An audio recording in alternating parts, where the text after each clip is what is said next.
Bueno, continuamos con el curso y con las eh, cosas necesarias para indicar. Voy a proyectar pantalla. Vamos a ver en este caso un condensador.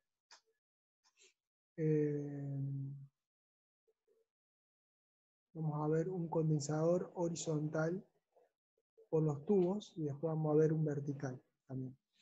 Bueno, fíjense el planteo original, un condensador horizontal por los tubos. Hasta ahora vimos, en los videos anteriores, vimos verticales por los tubos y por la carcasa.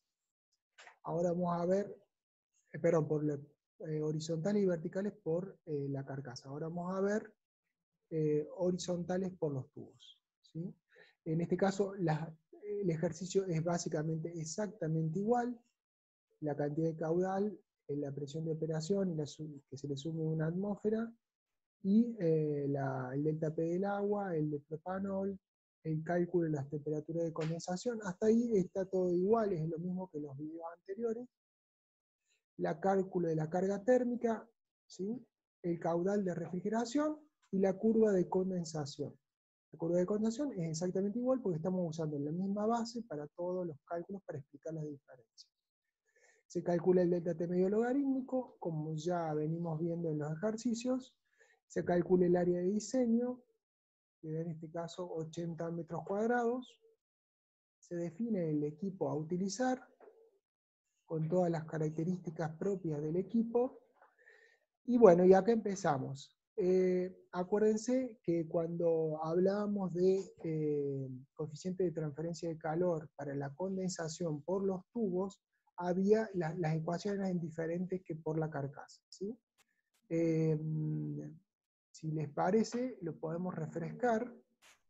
Voy a compartir la pantalla del texto que veíamos para que lo vayamos viendo. Fíjense acá cuando decimos vertical por la carcasa, horizontal por los tubos.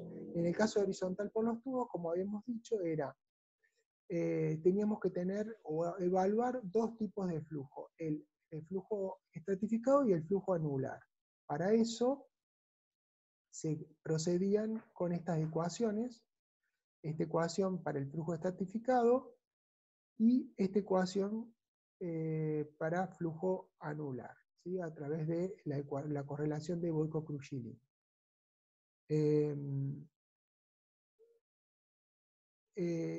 Esas son las dos formas de evaluarlo. Ahora volvamos al ejercicio. Eso fue solamente a los fines de refrescar un poco qué es lo que tenemos que ver. Bien, entonces, como decíamos, flujo estratificado, flujo anular. Flujo estratificado se hace a través de una ecuación que tomamos como referencia el equipo o el libro de Cao.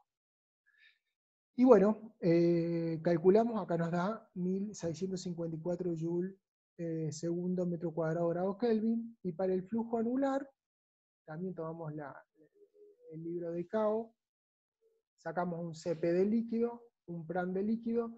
¿Se acuerdan? Acá eran las fracciones de vapor en el ingreso y a la salida del condensador, y con eso sacábamos el JI y JO, o sea, inlet, outlet, y estos son los valores. Sacábamos una densidad de flujo másico del condensado y evaluábamos la ecuación, lo cual nos da 4.339. Con eso, como dijimos, acá tenemos 4.339, nos da el anular, y si se fijan, el otro nos daba 1.654. Entonces se toma el mayor de los dos. Esto es 4.339, por eso que acá usamos 4.339.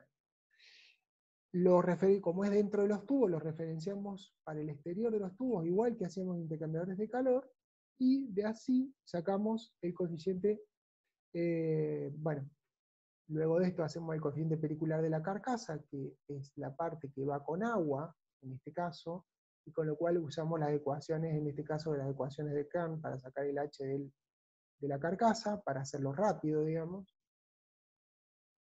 Y con esos dos H, o sea, el H de la carcasa más el H dentro de los tubos, podemos sacar el U-cleaning, el área del U-cleaning, y aplicándole el coeficiente de ensuciamiento, podemos sacar el U de diseño, ¿sí? Esto nos da un área requerida de 82 y el área definida de 90, o sea que nos da con 8% de exceso de área. Perfecto. Esto está, vuelvo a decir, no significa que cuando los hagan ustedes les va a dar exactamente lo mismo si tomaron decisiones contrarias, y normalmente hay que hacer un ajuste. Estos ejercicios ya están ajustados para que dé un valor correcto, ¿no? Respecto a la presión la caída de presión en los tubos, lo que hago es aplicar caída de presión normal como si fuera un gas, ¿sí? Con el flujo, la densidad de flujo másico de vapor, las propiedades de vapor a la temperatura de vapor, y saco la pérdida de carga de los tramos rectos y de los cambios de dirección,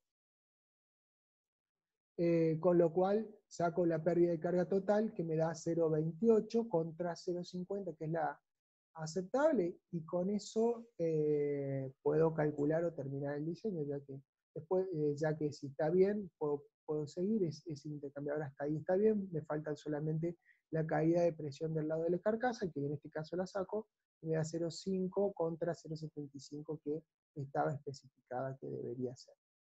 Bueno, esto es, digamos, un cálculo bastante simple. La idea es mostrarle cuál es la diferencia.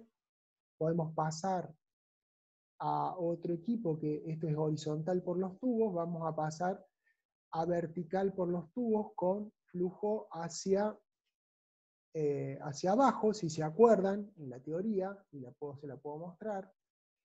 Si lo volvemos a proyectar en la parte por los tubos, tenían por los tubos, seguimos sobre donde quedamos, y el vertical con flujo hacia abajo, dijimos que el flujo del vapor y el flujo del líquido, el líquido cae por gravedad y el flujo del vapor va en la misma dirección, con lo cual lo empuja y a su vez lo pega contra las paredes, ¿sí?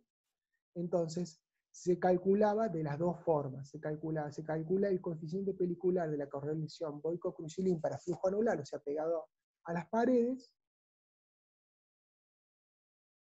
y después, perdón, no lo quiero pasar tan rápido para que no se pierdan, y se hace el H por flujo de régimen. O sea, en este caso se usa Boyko-Crucilin flujo anular, y se compara con el por régimen. En este caso sí, porque es vertical, por régimen. El que sea el mejor de ellos es el que va a ser, estas son las ecuaciones para el flujo, sacar un Reynolds líquido y a partir de ello se calcula, y el que dé mejor se toma como coeficiente de cálculo, ¿no?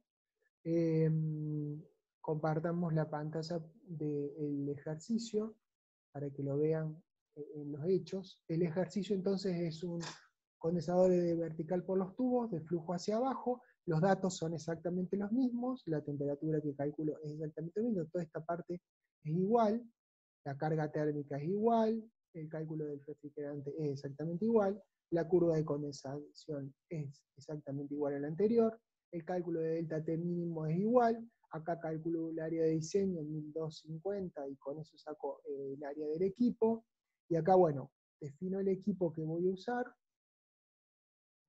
¿sí?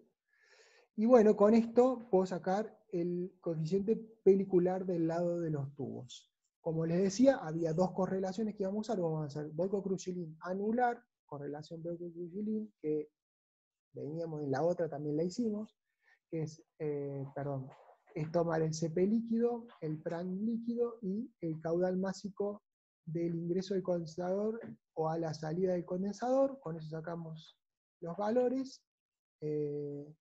Y nos va a dar exactamente igual lo que os digo antes. Básicamente, porque bueno, cambió alguna dimensión en el intercambiador, por eso nos da 4600 y no 4300 como en el otro ejercicio.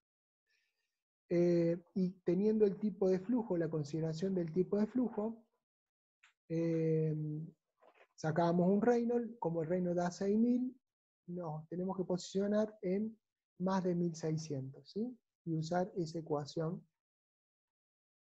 que es esta, ¿sí? Con esta ecuación nos da 1580. Por flujo nos da 1580, por anular nos da 4600, usamos 4600, ¿sí? De esta forma,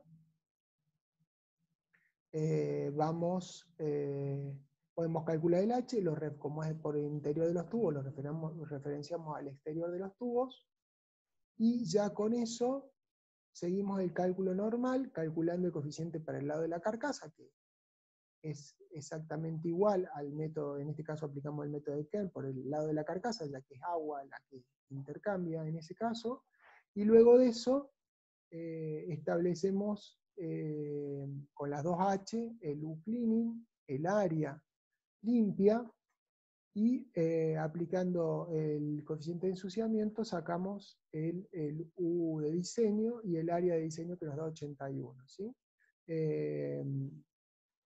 Contra un requerido original de 85, o sea, un área que nosotros definimos de 85 nos da un porcentaje de exceso de 5%, ¿sí? Totalmente aceptable. En el caso de la caída de presión por los tubos se aplican las mismas ecuaciones que vimos antes para el horizontal, para el vertical, es un flujo que pasa, un vapor que pasa, se lo considera como un vapor que pasa a través de el tubo, nada más que eso para decir, y bueno, en este caso el total da 0,319 contra un 0,5, y después, bueno, vendría el para la carcasa, que no tiene mucho sentido verlo, porque ya lo hemos visto, ¿sí?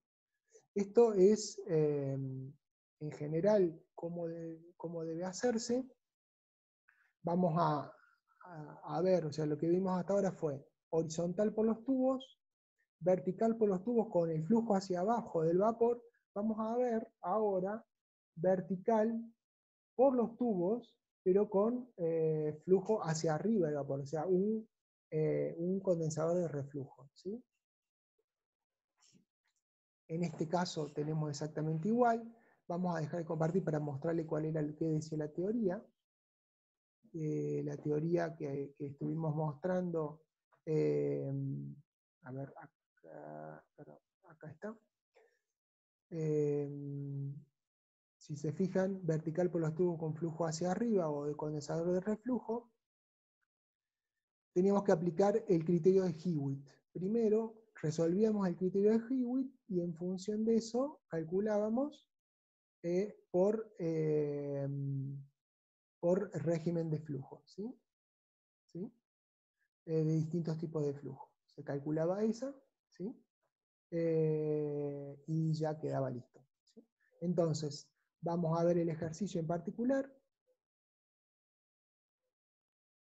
Esto, como decíamos recién, esto es exactamente igual, así que vamos a pasarlo: el cálculo de la temperatura de condensación, la carga térmica, el caudal de refrigeración, la gráfica, el cálculo de tatemido logarítmico, bueno, el área, saqué un UD, coeficiente de diseño, calculé un equipo aproximado, ¿sí? Bien, perdón.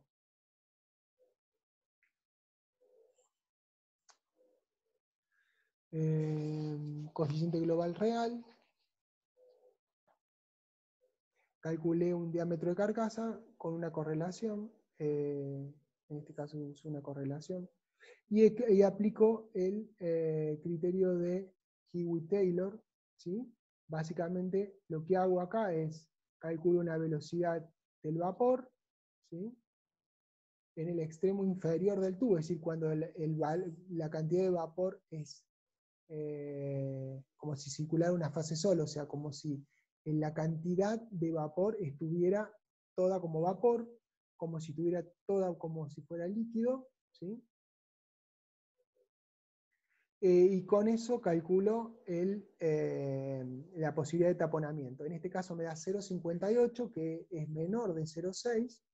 La configuración en este caso no habría taponamiento. Si fuese así, si no fuese así, tengo que recalcular, ¿sí? Una vez que calculé esto, yo puedo calcular el coeficiente pelicular del lado de los tubos por el cálculo, por el tipo de flujo, es decir, turbulento, laminar o de transición. ¿Sí? El Reynolds, en este caso, lo habíamos calculado, si no lo creo. A ver. Bueno. A ver, por acá tiene que estar. Bueno, acá está, pero el Reynolds.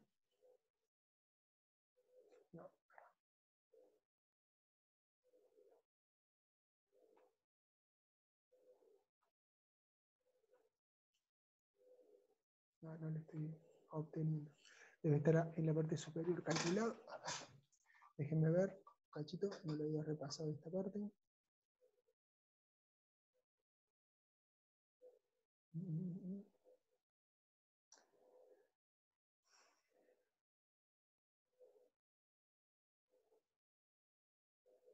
Sí, a ver, el PRAM, acá está.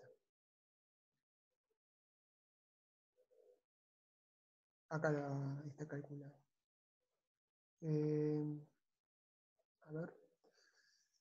Bueno, en este caso da 861, el Reynolds del líquido, ahí está la ecuación, es R.L,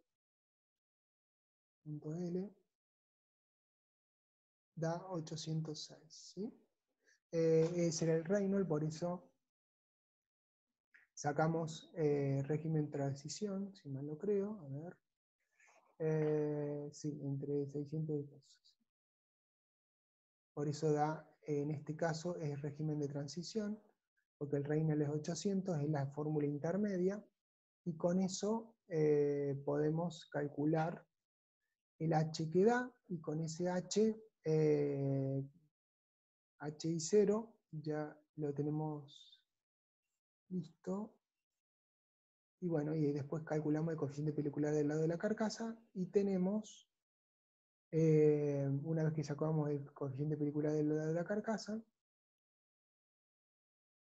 perdón, estoy un poco confundiéndome mucho, tenemos aquí, después yo se lo voy a subir para que lo puedan ver en detalle, tenemos ahí el coeficiente del lado de la carcasa, y con ese coeficiente y con el otro estimamos la ecuación y sacamos cuál es el área requerida. ¿Sí? Queda 173, ¿sí? En este caso nos da un área muy grande, ¿sí? Nos da 142%, significa que el área que tengo disponible es bastante mayor que el área requerida, con lo cual me sobra área, debería recalcular. ¿Sí? Bien, bueno. Como verán, dependiendo del tipo de condensador que se use, se aplica distintas ecuaciones, y lo importante es tener claro por qué son las cosas y qué mecanismo tomar. Ustedes tienen una guía que yo se las pasé, que la guía teórica donde está cómo proceder, y tienen estos ejercicios prácticos que les permiten entender bien cómo deben proceder en cada uno de los casos. Yo les voy a estar subiendo eso a la plataforma, de manera que puedan tener claridad y poder empezar a hacer los ejercicios. Estos ejercicios son bastante simples porque no tienen la parte físico-química tan grande. Ya cuando veamos mezcla multicomponentes se va a empezar a complicar. Por eso les recomiendo que los vayan haciendo. Bueno, con esto terminamos la clase y la parte de vapores simples, empezando después con vapores multicomponentes.